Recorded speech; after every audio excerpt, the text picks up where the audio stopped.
The attack on Pearl Harbor was a surprise military strike by the Imperial Japanese Navy Air Service upon the United States against a naval base at Pearl Harbor in 1941.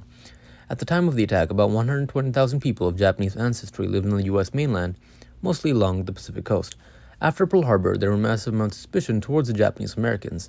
This suspicion caused President Roosevelt to sign Order 9066, which forced thousands of Japanese Americans to leave their homes near military areas and were put into internment camps without evidence, trial, or verdict. In the internment camps, 4 to 5 families with their sparse collection of clothing and possession shared army-style barracks. Most lived in these conditions for nearly 3 years until the end of the war. The internment camps were generally unsanitary and cramped, causing people to fall ill often, and they were unable to get help as there were no hospitals within the camps. The army-style barracks, built to house the evacuees, offered little protection from the intense heat and cold, and families were often forced to live together, offering little privacy. The residents were not required to work, but the guard towers and barbed wire fences surrounding the camps denied them the freedom to move around as they willed.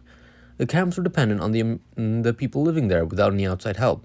2/3 of the Japanese imprisoned were American-born and raised, having no ties to Japan other than their parents. Because of the perception of public danger, all Japanese Americans within varied distances from the Pacific coast were targeted. In 1945, a court ruling ruled these camps inhumane, and a year later all camps were shut down.